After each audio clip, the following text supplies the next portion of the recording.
Bismillahirrahmanirrahim. Assalamualaikum warahmatullahi wabarakatuh. Pertama-tama, puji dan syukur mari kita panjatkan kehadirat Allah Subhanahu wa taala. Shalawat beserta salam semoga tetap tercurah limpahkan kepada nabi akhir zaman, yakni Nabi Muhammad sallallahu alaihi wasallam. Sebelumnya kami ucapkan banyak terima kasih kepada Ibu dosen, yakni Ibu Ana Setiani MPD selaku dosen pengampu mata kuliah program linier yang telah memberikan kesempatan kepada kita guna untuk menyelesaikan tugas yang telah diberikan, juga telah memberikan kesempatan kepada kita untuk melaksanakan presentasi di pagi hari ini. Sebelumnya perkenalkan kami dari kelompok 4 yang ingin membahas mengenai materi metode transportasi MODI atau Modified Distribution Method. Kelompok kami beranggotakan 4 orang, diantaranya ada Rahayu Putri Lestari Hardi dengan NIM 2331411004. Selanjutnya ada Senia Nanda Citra Febianti dengan NIM 2331411006. Selanjutnya ada Mediana Eka Putri dengan NIM 2331411010. Selanjutnya ada saya sendiri dengan Intan Febi Ardila dengan NIM 2331411012. Saya di sini selaku moderator. Selanjutnya langsung saja ya ke materi yang pertama yang akan disampaikan oleh Senia Nanda Citra Febianti. Kepadanya disilahkan. Terima kasih kepada moderator yang telah memberikan kesempatannya kepada saya. Baik, langsung saja. Allah Subhanahu wa taala berfirman dalam Quran surat An-Nahl ayat 8 yang artinya, dan Dia telah menciptakan kuda bagal dan keledai agar kamu menungganginya dan menjadikannya perhiasan, dan Allah menciptakan apa yang kamu tidak mengetahuinya. Dalam ayat ini menjelaskan bahwa dari zaman dulu itu sudah ada alat transportasi seperti bagal, kuda, dan keledai. Allah jadikan itu sebagai kendaraan atau alat untuk mencari nafkah. Seperti transportasi barang, bedanya dengan sekarang itu kendaraannya lebih canggih dan memerlukan bahan bakar. Nah, karena itu akan memerlukan biaya, maka akan kita bahas di ayat selanjutnya. Ayat selanjutnya yaitu terdapat pada Quran Surat Al-Isra ayat 26 yang artinya, berikanlah kepada kerabat dekat, haknya juga kepada orang miskin dan orang yang dalam perjalanan. Jangan kamu menghambur-hamburkan hartamu secara boros. Ayat ini menjelaskan tentang jangan berperilaku berlebihan juga menghambur-hamburkan harta secara boros. Nah, ayat ini berhubungan dengan model yang akan kita bahas yaitu MODI. Kita harus menghitung nilai transportasi dengan biaya optimal dan minimumnya yang sesuai dengan kedua ayat tersebut. Dengan begitu, kita sudah mengamalkan ayat tersebut tentang berperilaku tidak boros dan menghambur-hamburkan harta. Hubungan kedua ayat tersebut dengan materi yang akan kita bahas, yaitu menggunakan alat transportasi dengan biaya yang optimal dan minimum, dengan berperilaku tidak boros dan menghambur-hamburkan harta. Di slide selanjutnya ada pengertian Modified Distribution atau MODI. Metode MODI merupakan perkembangan dari metode stepping stone. Bedanya, metode MODI dengan metode stepping stone ada dalam menentukan semua jalur tertutup variabel non-basis. Jadi, metode MODI ini tidak perlu menentukan semua jalur tertutup variabel non-basis, kecuali jalur tertutup untuk entering variabel. Karena itu, metode MODI merupakan cara yang lebih efisien untuk menghitung variabel non-basis. Kemudian ada sejarah metode Modified Distribution. Yang pertama, awal Perang Dunia Kedua tahun 1939, pemimpin militer Inggris memanggil sekelompok ahli dari berbagai disiplin ilmu dan mengkoordinasi mereka untuk mengatasi persoalan optimasi research mereka yang terbatas. Kemudian yang kedua, Perang Dunia Kedua berakhir. Berkat bantuan Operation Research Method, ini hasil yang didapat sangat memuaskan. Penggunaan sumber daya menjadi minimal dan keuntungan yang didapat menjadi maksimal. Kemudian yang ketiga, dampak hingga kini. Dikembangkan dan digunakan dalam hampir setiap kegiatan, salah satunya di bidang-bidang bisnis seperti optimalisasi biaya, operasional perusahaan, dan lain-lain. Di sini juga terdapat kelebihan dan kekurangan dari metode MODI. Kelebihan yang pertama yaitu penentuan sel kosongnya bisa menghemat biaya, dapat dilakukan dengan prosedur yang lebih pasti dan tepat. Yang kedua, mencapai penyelesaian optimal yang lebih cepat. Yang ketiga, kelebihan dari metode ini juga untuk jumlah literasi yang lebih sedikit. Yang terakhir, hanya membutuhkan satu loop yang didapat setelah menentukan sel dengan indeks perbaikan terbesar. Kemudian kekurangannya yaitu sedikit rumit dan diperlukan ketelitian dalam pengerjaannya. Materi selanjutnya akan disampaikan oleh rekan saya, Rahayu Putri. Baik, terima kasih. Izin melanjutkan. Selanjutnya adalah langkah-langkah metode MODI. Nah, di sini ada beberapa langkah. Langkah yang pertama adalah tentukan solusi awal menggunakan satu dari ketiga metode. Nah, ketiga metode solusi awal itu yang pertama ada Northwest Corner, terus Vogel yang sudah kita pelajari, dan juga satu lagi ada least cost yang akan kita pelajari pekan depan. Nah, jadi ketika kita sudah menyelesaikan solusi tahap awal tersebut, kita langkah selanjutnya kita menyelesaikan lagi atau meminimumkan lagi ongkos biayanya menggunakan metode stepping stone atau metode MODI ini gitu. Nah, selanjutnya ketika tabel solusi awal telah selesai, kita masuk ke tahap kedua, yaitu hitung nilai RI untuk tiap baris dan KJ untuk setiap kolom dengan formula CIJ sama dengan RI plus KJ. Nah, di sini ada tabelnya ya, teman-teman. Nah, tabel ini itu sudah kita selesaikan tadi dengan salah satu dari ketiga metode solusi awal. Nah, di sini terus kita cari nilai R sama K-nya. Nah, rumusnya itu CIJ sama dengan RI plus KJ. Nah, CIJ ini itu adalah biaya atau ongkos pengiriman. Selanjutnya sama dengan R ini adalah baris. Nah, di sini baris sumber ke-1, baris sumber kedua, baris sumber ketiga, sampai baris sumber ke M. Lalu, untuk K ini adalah kolom, yaitu kolom tujuan ke-1, kolom tujuan kedua, kolom tujuan ketiga, sampai kolom tujuan ke N. Nah, di setiap iterasi atau di setiap program itu kita selalu memisalkan R1 atau baris ke-1-nya itu adalah 0 gitu. Terus kita cari semua R dan K-nya. Nah, setelah kita menemukan semua nilai R dan K, kita masuk ke tahap yang selanjutnya atau langkah ketiga, yaitu hitung perubahan biaya OC untuk setiap sel yang kosong dengan rumus OC sama dengan CIJ dikurangi dalam kurung RI plus KJ. Nah, di sini setelah kita menemukan R dan K-nya, kita hitung nilai OC-nya. OC itu rumusnya CI itu tadi biaya atau ongkos pengirimannya dikurangi dalam kurung RI.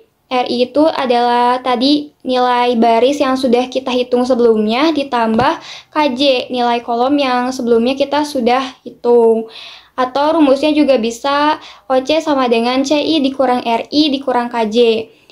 Nah, program ini atau iterasi itu sudah dikatakan optimum bila semua nilai OC-nya itu positif atau 0.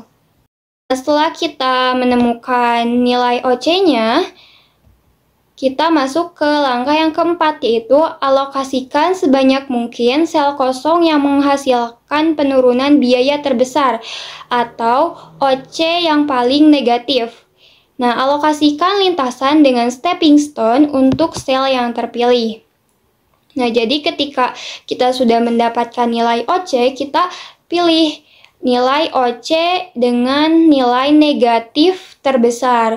Nah, selanjutnya kita membuat loop pada sel kosong yang terpilih. Jadi kita pakai metode stepping stone yang kemarin sudah kita pelajari. Terus kita menempatkan tanda positif dan negatif. Caranya sama seperti yang kemarin metode stepping stone. Nah, selanjutnya adalah kita mengisi sel kosong yang terpilih.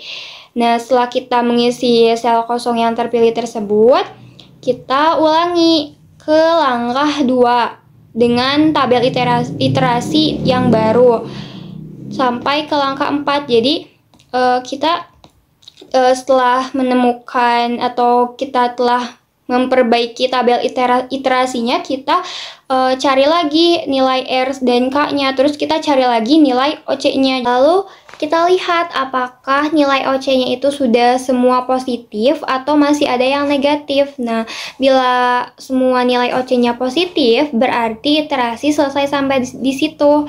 Berarti nilainya itu atau programnya itu sudah optimum. Tetapi bila nilai OC-nya masih ada yang negatif, artinya kita maju lagi ke langkah yang selanjutnya.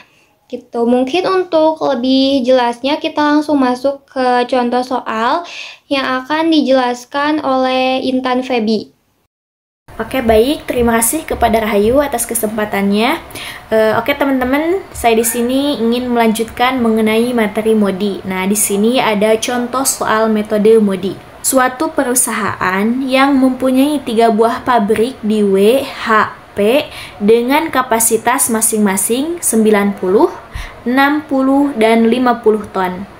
Perusahaan menghadapi masalah alokasi hasil produksinya dari pabrik-pabrik tersebut ke gudang-gudang penjualan di A, B, C dengan kebutuhan 50, 110, dan 40 ton. Ongkos angkut atau biaya Rp.1000 per ton kain dari masing-masing pabrik ke lokasi produksinya adalah sebagai berikut.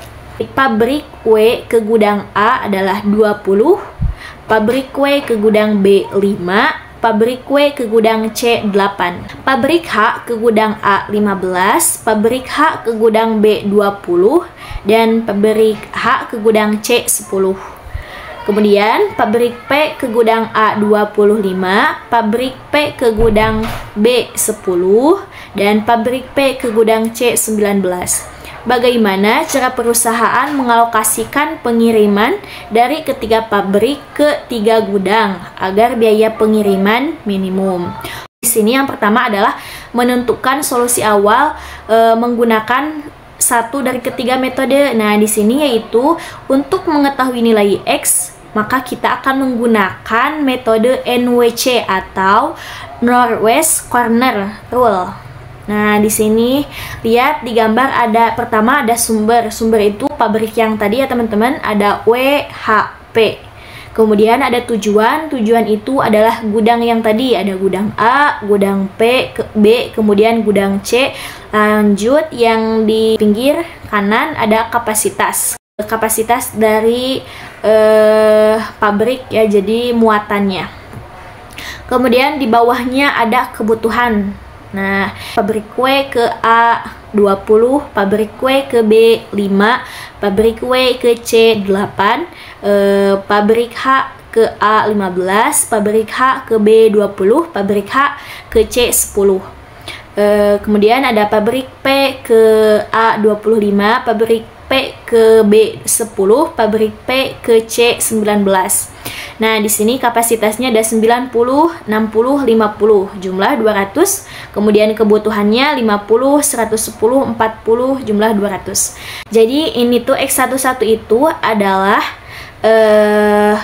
nilai atau hasil dari baris ke-1, kolom ke-1. Nah, lihat, kan pabrik W itu kan baris pertama ya, terus A juga kolom pertama, maka disimbolkan dengan X11. Oke, selanjutnya lihat, perhatikan juga yang di B, X12. Kenapa X12? Karena ini merupakan hasil atau nilai yang akan dicari mengenai baris ke-1, kolom kedua. Selanjutnya juga ada X13, yaitu baris ke-1 dari kolom ketiga. Nah, ke bawahnya juga seperti itu ya teman-teman. Nih, dari H ke A juga, perhatikan ada X21, nilai yang akan dicari mengenai baris kedua kolom ke-1, makanya disimbolkan X21. Dari H ke B disimbolkan dengan X22. Ini juga yang C X23, yang P ke A X31, ada X32, baris ketiga kolom kedua. Selanjutnya yang terakhir ada P ke C, yaitu dengan simbol X33, yaitu nilai yang akan dicari mengenai baris ketiga kolom ketiga. Oke, nah sama seperti di stepping stone. Nah ini juga sama, patokannya adalah kita lihat dari kebutuhan sama kapasitas. Yang tadi X11, X12 itu dinamakan sel ya, sel yang akan kita cari nilainya. Oke, yang pertama kita cari dulu dari sel W ke A. Perhatikan teman-teman, ada sel W ke A. Nah, kita lihat sejajaran dengan A itu kapasitasnya kan 90. Terus di kebutuhannya 50. Nah, cari antara 90 sama 50, kita pilih yang terkecil. Kenapa kita pilih yang terkecil? Karena kalau kita misal pilih yang terbesar, maka salah satunya itu akan kepenuhan. Makanya kita itu harus memilih yang terkecil di antara kedua itu. Nah, lihat di kebutuhan A itu kan kebutuhannya 50, di kapasitasnya 90, maka kita pilih 50. Oke, kita simpan 50-nya ke dalam sel. Nah, jadi sel A-nya 50, berarti kebutuhan gudang A sudah terpenuhi ya, 50. Nah, selanjutnya karena A sudah penuh, sudah ada 50 nih, dari W ke A sudah terisi ya, maka kita lanjut ke B. Kenapa ke B? Soalnya kapasitasnya masih tersisa, belum terpakai kan, tadi baru terpakai 50 ya, sekarang sisa 40. Nah, kita pilih antara 110 itu yang kebutuhan yang di bawah. Nah, kan sejajaran dengan B. Nah, kebutuhannya 110, kapasitasnya 40. Nah, kita pilih antara 40 sama 110, lebih kecil yang mana? Kan lebih kecil yang 40 ya, maka kita tulis 40 di kolom B baris W ya, kita tulis 40. Nah, lihat 50 ditambah 40 sama dengan 90, berarti kapasitas dari pabrik W sudah terpenuhi ya teman-teman. Maka kita lanjut ke bawah, ke pabrik H gudang B, karena yang A nya sudah terpenuhi. Maka kita lanjut yang H ke B. 110 dikurangi 40 sama dengan 70. Nah, lihat di kapasitasnya 60. Terus kebutuhannya di B masih tersisa 70. Maka kita pilih yang terkecil. Yang terkecil yaitu 60 sama 70. Kita pilih yang 60. Kita tulis di sel HB. Kita tulis 60. Nah, berarti kan kapasitas pabrik H sudah terpenuhi ya teman-teman, 60. Maka kita lanjut saja langsung ke pabrik P. Kapasitas yang P-nya ke B ya, karena tadi A sudah terpenuhi, maka kita lanjut ke B. Kebutuhan di B itu sisanya 10. Nah, kapasitas pabrik P itu 50. Maka kita pilih antara 10 dan 50, yang kecil mana? 10. Maka kita tulis di sini 10. Di sel P ke B itu kita tulis 10. Nah, otomatis kebutuhan dari gudang B sudah terpenuhi ya. 40 sama 60 100. 100 tambah 10 110, berarti sudah terpenuhi. Sedangkan kapasitasnya kan 50, sudah terpakai 10, sisa 40. Nah, maka kita pindahkan ke kolom C atau P ke C, kita tulis 40. Nah, sudah selesai kan? Sel-selnya sudah terpenuhi sesuai kapasitas dan kebutuhan. Maka kita lanjut ke tahap kedua. Sebelum ke tahap itu, kita lihat dulu untuk menghitung biaya transportasi awal ya, yang tadi sudah dipindahkan dari metode NWC. Kita hitung dulu biaya transportasi awalnya. Yang pertama kan ada W ke A ya, 50. Nah, biayanya 20. Maka kita tulis 50 dalam kurung 20. Ditambah W ke B 40, biayanya 5, maka 40 dalam kurung 5. Lanjut ditambah yang C mak kosong, lanjut yang H ke B 60. 60 dalam biayanya 20, maka 60 dalam kurung 20. Ditambah lanjut ke P ke B yaitu 10 dalam kurung 10. Ditambah P ke C 40 dalam kurung 19. Maka sesudah itu kita kalikan. 50 kali 20 sama dengan 1000. 40 kali 5 sama dengan 200. 60 kali 20 sama dengan 1200. 10 kali 10 sama dengan 100. 40 kali 19 sama dengan 760. Jumlah dari keseluruhannya yaitu 3260. Nah, sesudah itu lanjut kita ke yang tadi, yaitu menghitung nilai RI untuk tiap baris dan KI untuk setiap kolom dengan formula CIJ sama dengan RI plus KJ. Nah, kita lihat di sebelah sini, di kolom ini ya teman-teman. Nah, di sini ada R1 sama dengan 0, R2, R3, terus ada K1, K2, K3. Nah, maksud di sini biar teman-teman lebih mudah memahami. Maksud R1 itu adalah baris ke-1, R2 adalah baris kedua, R3 adalah baris ketiga. Jadi ingat, R itu adalah baris. Terus di sini ada K1 yaitu kolom ke-1, K2 adalah kolom kedua, dan K3 adalah kolom ketiga. Oke, di sini lihat R1 itu sama dengan 0. Kenapa 0? Karena baris ke-1 tuh kan W ya. Nah, nilai W itu 0. Kenapa yang lainnya enggak 0? Karena yang lainnya itu belum diketahui nilainya. Nah, nanti kita kan akan cari nilainya. Nah, lihat di tabel ini, lihat ada variabel basis atau sel isi. Nah, kalau di sini itu di metode Modi yang pertama dicari itu yaitu sel yang terisi. Kan kalau kemarin stepping stone sel yang kosong ya. Nah, kalau di sini itu kita cari sel yang terisi yang pertama itu. Nah, lihat di sini ada variabel basis atau sel isi. Maka biar lebih mudah, sebelum ke perhitungan nilai R dan K, kita cari dulu ya variabel basis atau sel isinya. Nah, pertama yaitu kita cari sel yang terisi nih. Sel yang terisi di mana aja? Nah, yang pertama ada W ke A. Kita lihat, nah di pinggirnya kan sudah ada simbol ya. W ke A. Nah, ada R1, K1. Maka W ke A itu merupakan baris ke-1, kolom ke-1. Maka disimbolkan dengan 1,1. Nah, kita tulis 1,1. Kenapa 1,1? Karena merupakan baris ke-1 dan kolom ke-1. Nah, selanjutnya kita cari lagi variabel basis atau sel yang sudah terisi ya.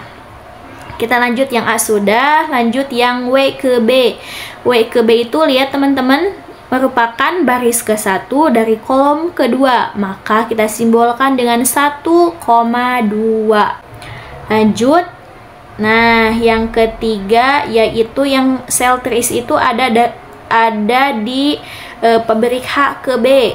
Nah, di sini, nah H ke B itu kan merupakan baris kedua dari kolom kedua. Maka kita simbolkan dengan 2,2. Kita tulis di sel isinya yaitu 2,2. Selanjutnya ada di P ke B.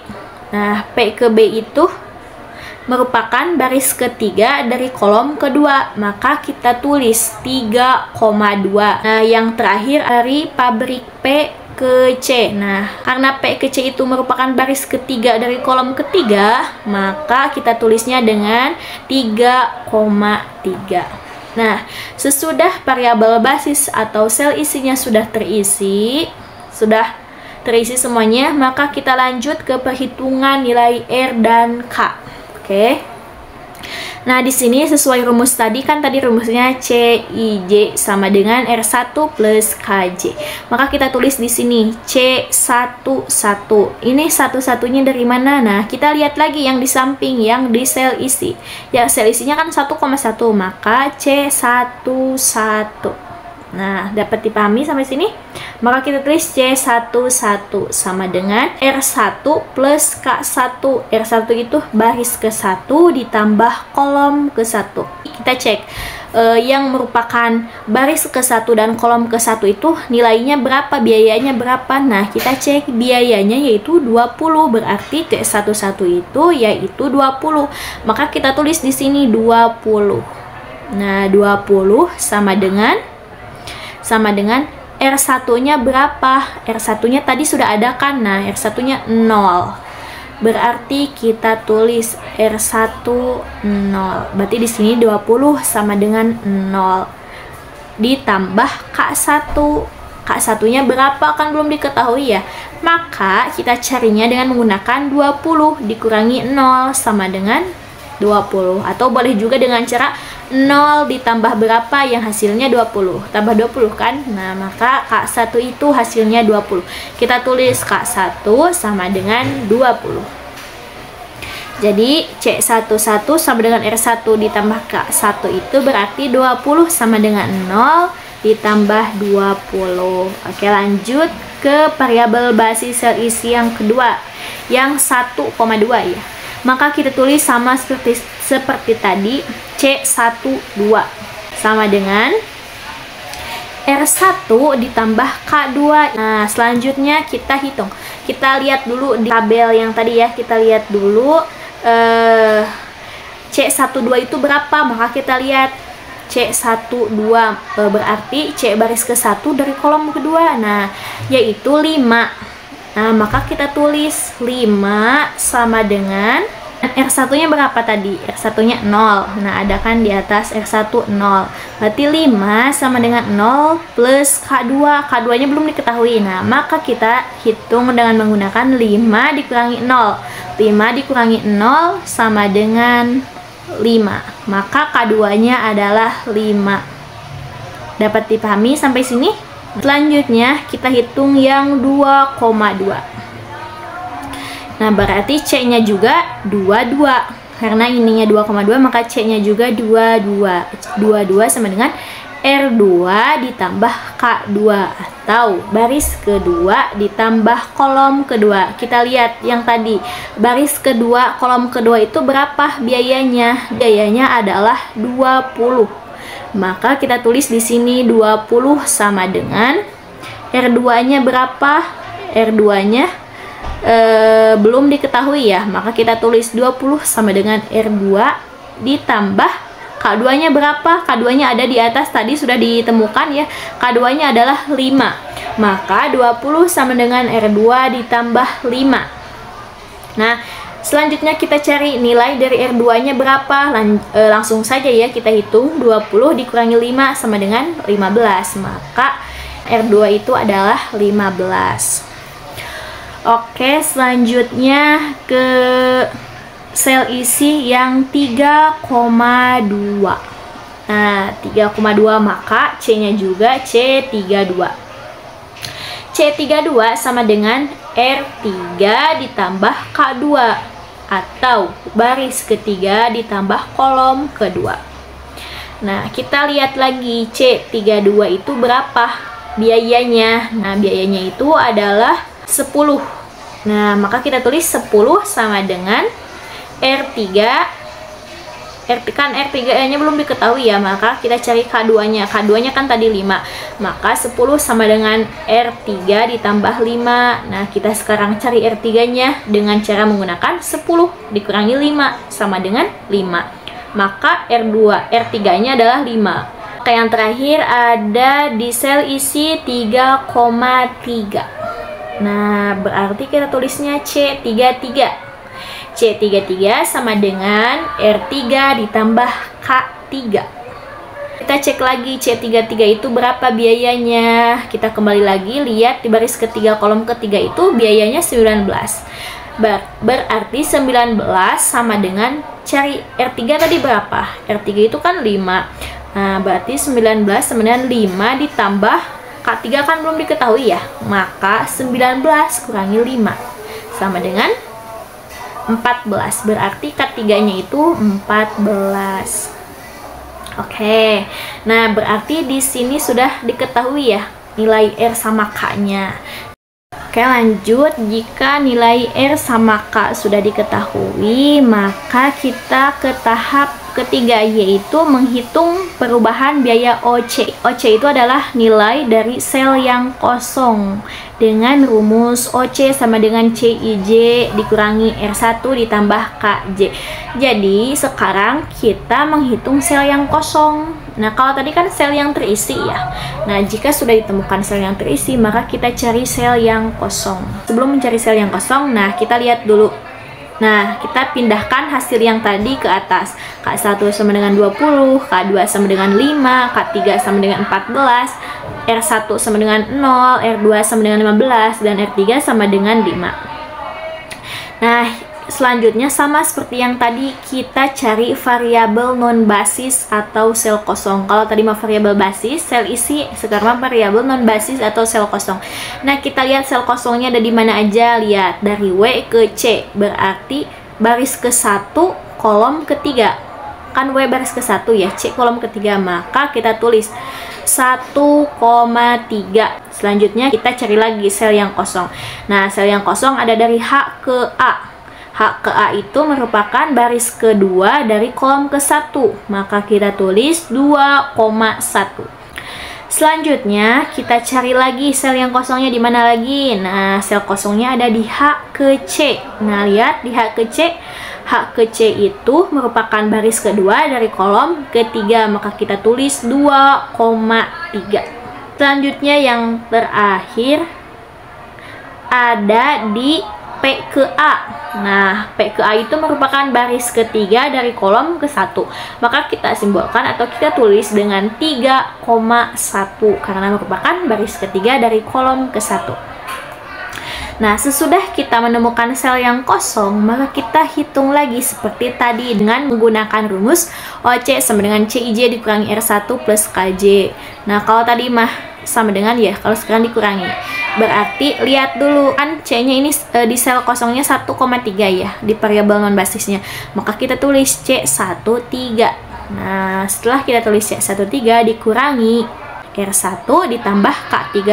R1 tambah K3 ini dari mana? Dari C13, kan ini 13. Maka kita tulisnya R1 ditambah K3 atau baris ke-1 dari kolom ketiga.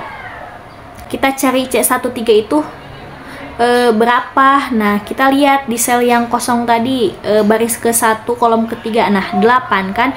Nah, karena 8 kita tulis 8 dikurangi R1-nya berapa? Tadi R1-nya 0, maka kita tulis dalam kurung 0 ditambah K3-nya. Kita lihat tadi di paling atas 14, K3-nya 14.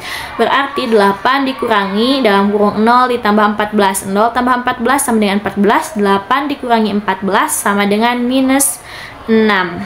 OC-nya berarti minus 6. Selanjutnya C21. Karena non basisnya 2,1, maka kita tulis juga berarti C21. C21 dikurangi R2 ditambah K1. C21-nya berapa? Kita kembali lagi ke sel yang kosong, lihat lagi di atas. Sel yang kosong C21 itu kan 15 ya. Maka kita tulis 15 dikurangi R2-nya berapa? Lihat di atas, R2-nya adalah 15. Ya, K1-nya adalah 20. Maka 15 ditambah 20 sama dengan 35. 15 dikurangi 35 sama dengan minus 20. Selanjutnya ada sel kosong di baris kedua kolom ketiga atau 2,3. Maka kita tulis C23 dikurangi R2 ditambah K3 atau baris kedua kolom ketiga. Nah, kita cari C23 itu berapa biayanya? Nah, biayanya itu adalah 10. 10 dikurangi R2-nya berapa? Lihat lagi ke atas yang tadi sudah dipindahkan 15 kan. Nah, K3-nya itu 14, maka 10 dikurangi 15 ditambah 14. 15 ditambah 14 sama dengan 29. 10 dikurangi 29 sama dengan minus 19. Oke, yang terakhir kita cari C31. Karena di sininya 3,1, maka kita cari C31 dikurangi R3 ditambah K1. Betul. Nah, kita cari C31-nya berapa? C31-nya lihat di sel kosong, biayanya adalah 25. Nah, kita tulis 25 dikurangi R3-nya adalah 5 dan K1-nya adalah 20. Nah, 5 ditambah 20 sama dengan 25. 25 dikurangi 25 sama dengan kosong. Nah, lihat, di OC-nya kan nilainya masih negatif ya. Nah, karena nilainya negatif, maka kita lanjut ke tahap selanjutnya. Karena nilai OC-nya sudah diketahui ya.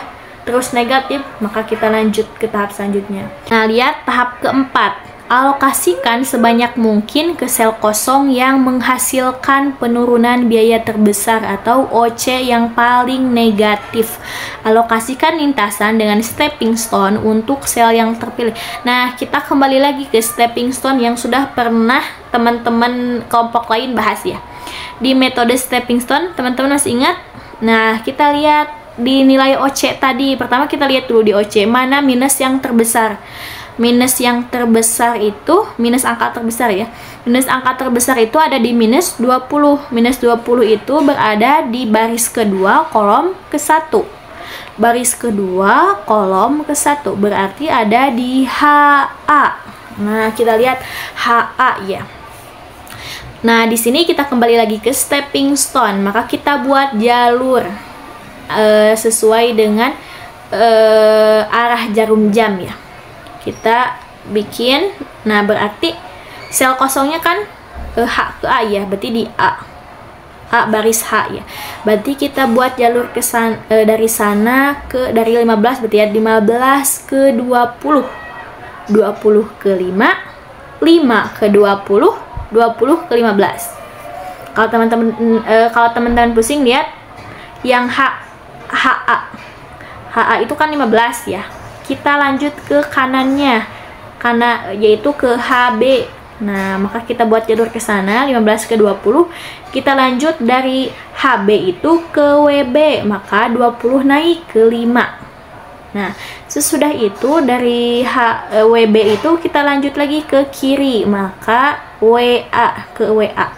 Maka 5 ke 20. Nah, dari WA kita lanjut ke HA. Nah, jadi ini tuh searah jarum jam ya. 15 ke 20, 20 ke 5, 5 ke 20, 20 kembali lagi ke 15.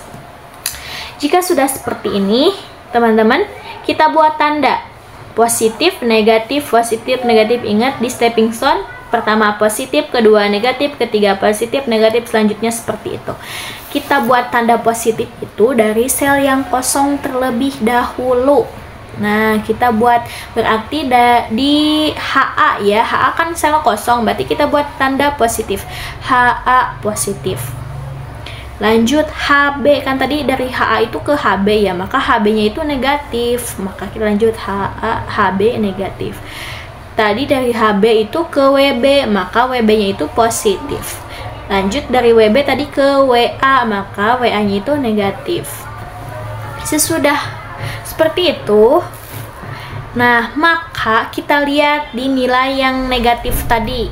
Kan tadi ada yang positif, ada yang negatif ya. Lihat di kedua angka negatif itu mana nilai negatif yang terkecil. Kita lihat antara 50 sama 60 mana yang terkecil. Nah, yang terkecilnya kan 50.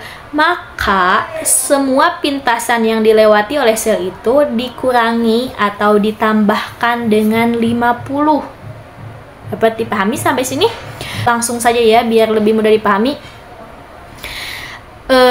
Dari H ke A dulu ya, kan plusnya berarti kan kosong ya. Tadi kan H itu kan sel kosong ya, berarti nilainya 0. 0 ditambah 50 sama dengan 50, berarti H-nya itu nilainya itu 50. Selanjutnya HB, nilai HB itu 60. Nah, HB itu kebagian tanda negatif, maka 60 dikurangi 50. 60 dikurangi 50 sama dengan 10. Nah, sesudah gitu, kita lanjut W ke B. W ke B itu kebagiannya tandanya positif.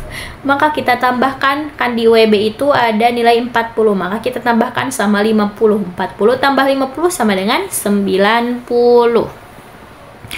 Sesudah itu, sesudah selesai, kita ke WA. Nah, yang WA itu kan kebagiannya tandanya negatif ya, maka di sini kan 50. 50 dikurangi dengan nilai yang tadi 50. 50 kurangi 50 sama dengan 0. Nah, seperti itu. Lanjut. Nah, sesudah tadi ditemui nilainya, maka kita pindahkan. Jadi WA-nya itu, sel WA-nya itu jadi kosong ya, karena tadi kan nilainya kosong, maka HB jadi 50, bukan HB, HA itu jadi 50, HB jadi 10, terus WB jadi 90, dan WA itu jadi kosong ya. Karena tadi sudah dibuat jalur perlintasan stepping stone. Nah, sisanya yang tadi itu kemana? Nah, yang tadi itu tetap aja ya, yang tidak dilewati oleh stepping stone itu tetap aja. Kayak P ke B itu kan tadi 10, udah simpen aja 10. Terus tadi P ke C itu 40, tulis aja 40. Nah, kita hitung. Setelah seperti itu, lihat langkah kelima, yaitu ulangi langkah 2 sampai 4 sampai dengan semua nilai positif atau 0. Nah, sesudah ini kita hitung lagi dari awal sampai kita menemukan bilangan yang bernilai positif. Jadi OC-nya itu harus positif, kan tadi banyak yang negatif ya, maka kita harus mengulangi langkah tersebut sampai ketemu hasil yang positif atau 0. Nah, kita lanjut. Maka di sini kayak tadi ya, R1 sama dengan 0, R2 belum diketahui, R3 belum diketahui, K1 belum diketahui, K2 belum diketahui, K3 juga belum diketahui. Maka kita hitung biaya transportasinya dahulu. Kita lihat sel yang terisi. Nah, yang W ke B terisi kan? Maka kita kalikan 10 dikali 5. 10 kali 5 ditambah, lihat lagi sel yang terisi, H ke A 50 dikali 15. Ditambah lagi H ke B 10 dikali biayanya 20, 10 kali 20. Ditambah lagi yang terisi yang mana? P ke B 10 dikali 10. Lanjut yang terakhir dari P ke C yaitu 40, biayanya 19. Nah, kita kalikan terlebih dahulu. Nah, sudah dikalikan 90 kali 5 450, 50 kali 15 750, 10 kali 20 200, 10 kali 10 100, 40 kali 19 760, total 2260. Nah, sesudah itu kan tadi mengulangi langkah 2 sampai 4 ya, sampai dengan semua nilai positif atau 0. Maka kita juga di sini kembali lagi ke yang awal. Ya tadi ya, yang pertama, maka kita cari sel yang terisi dahulu. Lihat di sini yaitu W ke B. W ke B itu merupakan baris ke-1, kolom ke-2. Maka kita tulis 1,2. Selanjutnya, sel yang terisi ada di HA. HA itu merupakan baris kedua, kolom ke-1. Maka kita tulis dengan 2,1. Nah, H ke B. H ke B itu kan baris kedua dari kolom kedua. Maka HB itu sel isinya itu 2,2. Selanjutnya ada P ke B. P ke B itu merupakan baris ketiga dari kolom kedua. Maka kita tulis 3,2. Sesudah itu kita lihat lagi P ke C yang terakhir ya, sel yang terisinya. P ke C itu merupakan baris ketiga, kolom ketiga. Maka kita tulis dengan simbol 3,3. Nah, sesudah seperti itu kita hitung lagi perhitungan nilai R dan K ya. R dan K. Lihat C-nya, C12. Kenapa 12? Karena di sel isinya juga 1,2, maka C12 sama dengan R1 ditambah K2. Untuk menentukan R1 K2-nya lihat aja ya di C12. Kan ini 12 berarti R1 K2. Nah, kita lihat C12 itu berapa nilainya?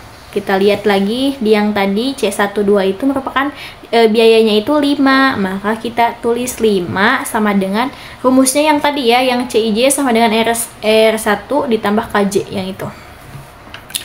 Berarti kita tulis C12 itu adalah 5 karena biaya dari baris ke-1 kolom kedua itu adalah 5. Maka kita tulis 5 sama dengan R1-nya 0 ya. R1-nya 0 ditambah K2-nya belum diketahui. Maka kita cari dengan menggunakan 5 dikurangi 0. 5 kurangi 0 sama dengan 5. Berarti K2-nya adalah 5. Selanjutnya sel isi yang kedua yaitu 2,1. Berarti C21 sama dengan R2 ditambah K1. Nah, kita cari C21-nya berapa? C21-nya adalah 15. R2-nya berapa? K1-nya berapa? K1-nya berapa? Belum diketahui. Maka karena belum diketahui, kita lewat aja dulu ke sel isi 2,2. Maka kita cari dulu 2,2 itu, yaitu berarti C22 sama dengan R2 ditambah K2. C22 itu berapa? Lihat biayanya C22 itu. Baris kedua kolom kedua itu biayanya 20. Berarti 20 sama dengan R2 ditambah K2. R2 belum diketahui. K2-nya berapa? Lihat di atas, K2-nya adalah 5. Berarti R2 ditambah 5. Untuk mendapatkan nilai dari R2, maka kita kurangi aja. 20 kurangi 5 sama dengan 15. Berarti R2 itu 15. Nah, tadi sel isi yang kita lewati. Nah, kita sekarang bisa menentukan karena R2-nya sama dengan 15, maka kita tulis 15 sama dengan R2-nya 15. 15 sama dengan 15, K1-nya belum diketahui. Maka kita kurangi saja 15 kurangi 15 sama dengan 0. Berarti K1-nya adalah 0. Kita lanjut ke sel yang keempat, yaitu di baris ketiga kolom kedua. Maka kita simbolkan dengan C32 sesuai yang itu ya, yang sel isi. Sama dengan C32 itu berarti R ketiga kolom kedua. Nah, kita cek lagi C32 itu berapa hasilnya. C32 itu biayanya itu 10. Maka kita tulis 10. 10 sama dengan R3-nya berapa? R3-nya belum diketahui. Kalau K2-nya berapa? K2-nya tadi di atas sudah diketahui, K2-nya adalah 5. Maka 10 dikurangi 5 sama dengan 5. Berarti R3-nya 5. Seperti itu. Selanjutnya yaitu di sel isi yang terakhir, yaitu di 3,3. Berarti kita tulis C33 sama dengan R3 ditambah K3. Betul. Kita cek lagi C33 itu berapa, baris ketiga kolom ketiga itu berapa biayanya, yaitu 19. Nah, berarti 19 sama dengan R3-nya berapa? R3-nya itu 5 ya, yang di atas tadi sudah diketahui. Untuk mengetahui K3, maka kita kurangi saja 19 dikurangi 5. 19 kurangi 5 sama dengan 14. Berarti K3-nya adalah 14. Nah, untuk pembahasan materi selanjutnya akan disampaikan oleh rekan saya, yaitu Mediana Eka Putri. Kepada Meme, disilahkan. Oke, terima kasih. Izin melanjutkan. Selanjutnya yaitu menghitung perubahan biaya OC untuk setiap sel yang kosong dengan rumus OC CIJ dikurangi RI ditambah KJ. Yang pertama ada pada sel 11 dengan OC-nya yaitu C11-nya 20 dikurangi R1-nya 0 ditambah K1-nya 0 sehingga OC sama dengan 20. Selanjutnya ada sel 13 dengan C13-nya yaitu 8 dikurangi R1-nya yaitu 0 ditambah K3-nya yaitu 14. OC sama dengan min 6. Yang ketiga ada pada sel 23 dengan C23-nya yaitu 10 dikurangi R2-nya yaitu 15 ditambah K3-nya yaitu 14 sehingga OC sama dengan negatif 19. Yang terakhir ada pada sel 31 dengan C31-nya yaitu 25 dikurangi R3-nya yaitu 5 ditambah K1-nya 0 sehingga OC sama dengan 20. Selanjutnya mengalokasikan sel kosong yang menghasilkan penurunan biaya terbesar, OC yang paling negatif. Alokasikan lintasan dengan menggunakan stepping stone. Bisa dilihat ya bahwa sel 23 adalah OC dengan nilai negatif terbesar. Kita alokasikan kembali seperti metode sebelumnya dengan menggunakan stepping stone sehingga menghasilkan tabel perbaikan duanya yaitu sel 12-nya 90, sel 21-nya yaitu 50, sel 23-nya 10, dan sel 32-nya 20, sel 33-nya yaitu 30. Dengan biaya transportasinya 2070. Karena nilai sebelumnya masih bernilai negatif, ulangi langkah 2 sampai 4 sampai dengan semua nilai positif. Oke, Oke, selanjutnya kita mencari nilai R dan K-nya kembali. Yang pertama ada pada sel 12. Dengan C12-nya 5, R1-nya 0 ditambah K2. K2-nya sama dengan 5. Selanjutnya sel 21 dengan C21-nya 15, R2-nya min 4 ditambah K1. K1 sama dengan 19. 19 itu karena 15 ditambah 4 sama dengan 19. Kita memindahkan ruas. Ya.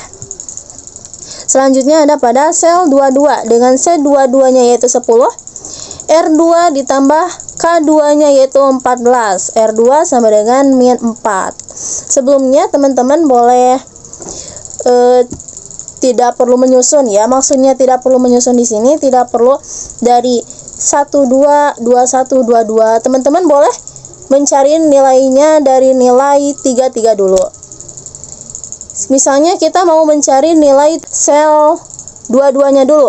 Berarti R2-nya belum diketahui, ditambah K2-nya berarti 14, sehingga R2-nya negatif 4. Nah, ini boleh diacak. Maksudnya diacak itu gak perlu menyusun gitu. Yang penting semuanya terpenuhi. Selanjutnya mencari nilai R dan K-nya kembali untuk mengecek apakah nilai atau biaya sebelumnya sudah optimum atau belum. Kita mengulangi langkah 2 sampai 4 kembali. Sekarang mencari nilai R dan K. Sel 1 dan 2 ada C12-nya yaitu 5, R1-nya 0, dan K2 ditambah K2. K2-nya sama dengan 5. Selanjutnya sel 13 dengan C13-nya yaitu 8, R1-nya 0 ditambah K3-nya sama dengan 8. Selanjutnya sel 21 dengan C21-nya 15, R2-nya 2 ditambah K1-nya sama dengan 13. Selanjutnya sel 23 dengan C23-nya yaitu 10, R2 ditambah K3-nya 8, sehingga R2-nya yaitu 2. Dan yang terakhir ada pada sel 32 dengan C32-nya yaitu 10, R3-nya masih dicari, ditambah K1. K1-nya 5, sehingga R3-nya sama dengan 5. Selanjutnya menghitung perubahan biayanya kembali. Oke, dengan menggunakan rumus OC pada sel kosong.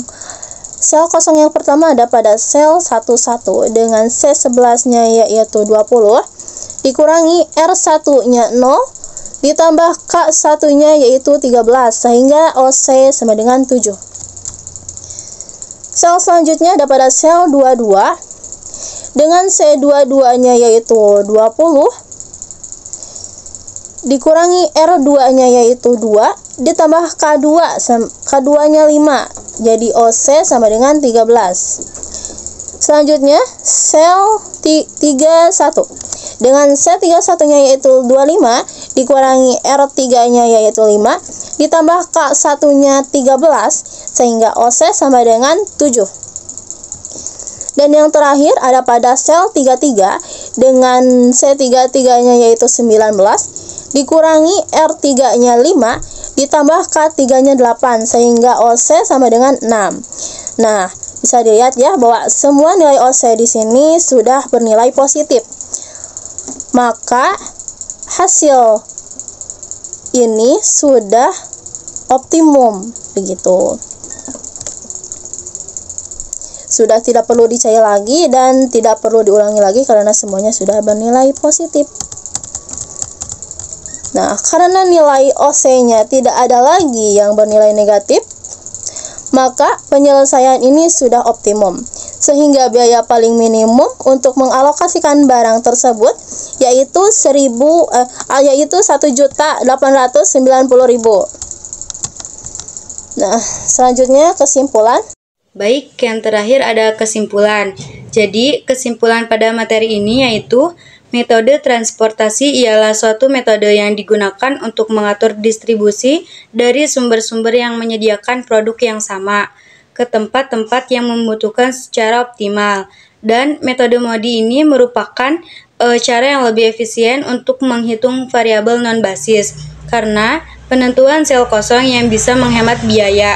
Pada metode ini dilakukan dengan prosedur yang lebih pasti dan tepat, serta metode ini dapat mencapai hasil optimal lebih cepat. Selanjutnya, saya kembalikan kepada moderator. Oke, baik. Terima kasih kepada Senia.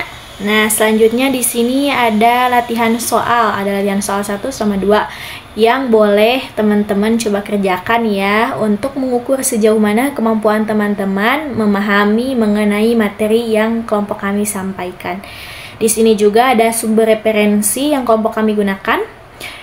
Juga kalau teman-teman ada yang mau bertanya silahkan diutarakan, jangan dipendam jika nanti sesi tanya jawab dibuka. Nah, terima kasih. Demikian yang dapat kelompok kami sampaikan. Kurang lebihnya mohon dimaafkan.